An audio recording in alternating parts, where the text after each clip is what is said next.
السلام علیکم ناظرین، آپ کا ہوسٹ فیصل ادریس بٹ آپ کی خدمت میں حاضر ہے۔ ناظرین، میرے چینل کو سبسکرائب کریں اور بیل آئیکن کو دبا دیں تاکہ میرا پروگرام بر وقت آپ کی خدمت میں پیش ہو سکے۔ ناظرین، آپ کو پتہ ہے کہ میں دانشوری نہیں جھاڑتا اور تجزیہ پیش نہیں کرتا، میں انفارمیٹیو نیوز پہ پروگرام کرتا ہوں۔ آج کی دو نیوز میرے پاس بہت اہم ہے، اس سے پاکستان کی سیاست بالکل الٹ پلٹ ہو جائے گی۔ جو ابھی تک کی صورتحال ہے وہ انٹائرلی ڈفرنٹ چینج ہو جائے گی۔ ناظرین، پہلی بات تو یہ ہے کہ کون کون سے جنرل پر کرپشن کے الزامات ہیں اور ان کو کب کٹہرے میں لایا جا رہا ہے اور ان کو کون کٹہرے میں لا رہا ہے۔ دوسری خبر یہ ہے کہ اسٹیبلشمنٹ اور عمران خان رابطے جو ہیں وہ شروع ہو چکے ہیں اور انتہائی اہم ذرائع نے بتایا کہ آئندہ 3-4 روز میں ان کی آپس میں ملاقاتیں بھی ہیں جس میں یہ طے کیا جائے گا کہ آئندہ آنے والے وقت میں کیا کیا جائے گا۔ ناظرین، تیسرا پاکستان گورنمنٹ کو جو ناکامی کا منہ دیکھنا پڑا ہے وہ اسٹیبلشمنٹ سے کیا ڈیمانڈ کر رہے تھے، اسٹیبلشمنٹ سے کیا ریکویسٹ کر رہے تھے، پر ان کو انکار ہو گیا اور اب الیکشن ہونے جا رہے ہیں لگتا ہے۔ ناظرین، میں آج اپنے پروگرام میں سب کچھ بتاؤں گا اور آپ کو پتہ ہے میں تجزیاتی گفتگو نہیں کرتا۔ تجزیاتی گفتگو جو دانشوری ہے وہ آپ کو پتہ ہمارے ملک میں ہر بندہ ہے، ریڈی والے سے لے کے صدر پاکستان تک۔ وہ صدر پاکستان تو میں نے محتاط احتیاطاً کہہ دیا، ویسے ڈاکٹر عارف علوی جو ہیں ان سے میری 2-3 ملاقاتیں ہوئی ہیں، وہ انتہائی پڑھے لکھے آدمی ہیں۔ وہ ڈاکٹر ہونے کے ناطے نہیں کہہ رہا، میں پڑھے لکھے ہونے کے ناطے کہہ رہا ہوں۔ ہمارے جو دوست باپ دانشور ہیں وہ دانشوری تو جھاڑ لیتے ہیں، ویسے آپ تندور والے سے، ریڈی والے سے، کسی مزدور سے، کسی سائیکلوں والے سے، کسی سے بھی، یہ کوئی پروفیشن خدا نہ خواستہ ایسے نہیں ہے کہ یہ پروفیشن جو ہے وہ بڑے ویک ہیں یا چھوٹے ہیں۔ مطلب میں یہ کہنے کا مقصد یہ ہے کہ یہ ان کا کوئی تعلق نہیں ہے اپنے روزگار کمانے کے علاوہ کسی سے۔ ان سے بھی کوئی تجزیہ لیں تو وہ تجزیہ تو اپنے خیالات کے اظہار تو وہ کر ہی دے گا۔ میرے پاس جو بڑی خبریں ہیں وہ میں نے آپ کو بتایا ہے کہ جنرل نذیر احمد بٹ نیب کے چیئرمین تعینات ہو گئے۔ ان کو چیئرمین نیب اس لیے تعینات کیا گیا ہے کہ جنرل فیض کو کٹہرے میں لایا جائے۔ نمبر 1، جو انہوں نے ریکوریاں کی ہیں ان سے ریکوریاں، انہوں نے جو دہاڑیاں لگائی ہیں، انہوں نے جو پیسہ لوٹا ہے، جو بے لاگ جائیدادیں بنائی ہیں، ان سے جو ہے وہ ریکوری شروع ہونے والی ہے جنرل فیض سے۔ اور جنرل نذیر بٹ کو اس لیے لایا گیا، اور جنرل نذیر بٹ کے بارے میں پہلے بھی اپنے پروگرام میں بتا بیٹھا ہوں کہ ملک کی اہم ترین شخصیت کے وہ باس رہ چکے ہیں، ٹھیک ہے جی۔ یعنی کہ ان کو ملک کی اہم ترین شخصیت جس کی قربت حاصل کرنے کے لیے سارے سیاستدان جو ہیں ایڈی چوٹی کا زور لگا دیتے ہیں، ان کے وہ باس رہ چکے ہیں۔ اور یہ تعیناتی بھی ادھر سے ہی ہوئی ہے کیونکہ احتساب کا عمل تیز کیا جانا چاہیے، اس لیے یہ عمل کرنا پڑا۔ ایک تو جنرل باجوہ کو کٹہرے میں لایا جائے گا، ایک جنرل فیض، ایک جنرل آسن سلیم اور اشفاق پرویز کیانی کے بھائی کامران کیانی، ان سب سے ریکوریاں کی جائیں گی اور اس کے بعد بلا تفریق احتساب کیا جائے گا اور یہ کسی کو معافی نہیں دی جائے گی۔ اب پہلی خبر میں نے آپ کو دے دی ہے۔ دوسری خبر یہ ہے کہ عمران خان مسلم لیگ نون ایک بیانیہ چلا رہی تھی کہ الیکشن نہیں ہونے چاہیے، لا اینڈ آرڈر کا مسئلہ ہے، فلاں، کبھی انٹیلیجنس سے، کبھی آئی بی سے، کبھی کسی سے کہ پیسے نہیں ہیں، مین پاور نہیں ہے، الیکشن کا ماحول نہیں ہے۔ اور اس پہ اسٹیبلشمنٹ میں اور اتحادی پارٹیوں میں آپس میں ملاقاتیں ہوئی ہیں اور ملاقاتوں میں آصف علی زرداری کو یہ پیغام دے کے بھیجا گیا ہے کہ حکومت سے کہیں فوری طور پہ الیکشن کروا دیں، اب اس کے علاوہ کوئی حل نہیں ہے۔ حکومت کی جانب سے ان سے درخواست کی گئی ہے کہ ہم معاشی ایمرجنسی نافذ کرنا چاہتے ہیں۔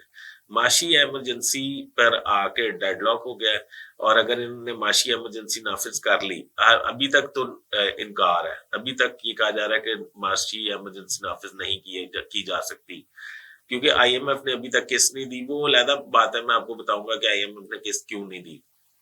معاشی ایمرجنسی اگر نافذ ہو جاتی ہے پھر الیکشن ڈیلے ہو جائیں گے، اور الیکشن ڈیلے ہونے کا سراسر فائدہ جو ہونا ہے وہ صرف مسلم لیگ نون کو ہونا ہے اور کسی پارٹی کو اس کا بینیفٹ نہیں ہونا۔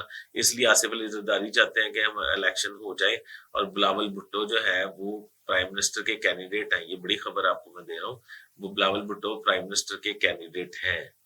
اور دوسری بات یہ کہ ایک بیانیہ مسلم لیگ نون نے بہت زیادہ بنایا تھا کہ اسٹیبلشمنٹ اور عمران خان میں فاصلے بڑھ گئے ہیں. میرے جیسے دانشور اینکر اور میڈیا پرسنز نے یہ بات عام زبان زد عام کر دی تھی کہ جو بھی اسٹیبلشمنٹ سے رابطہ کرے گا، جو بھی عمران خان جو ہے وہ بڑی منتیں کر رہے ہیں اسٹیبلشمنٹ سے رابطے کرنے کے لیے، پر اسٹیبلشمنٹ ان سے رابطہ نہیں کر رہی. ایسا ہرگز نہیں ہے. اسٹیبلشمنٹ نے ان سے عمران خان سے رابطے بحال کر لیے ہیں. آپ پہلی بات سمجھ لیں کہ اسٹیبلشمنٹ کے اگر خلاف ہوتے عمران خان یا اسٹیبلشمنٹ ان کے خلاف ہوتی تو عمران خان اور پورے لیڈرز جو ہیں اس وقت جیلوں میں ہوتے ہیں اور کسی کا اتا پتہ نہ ہوتا. نواز شریف کے خلاف جب اسٹیبلشمنٹ تھی تو نواز شریف کے ہی پرائم منسٹر کے دور میں نواز شریف اریسٹ ہو گئے تھے.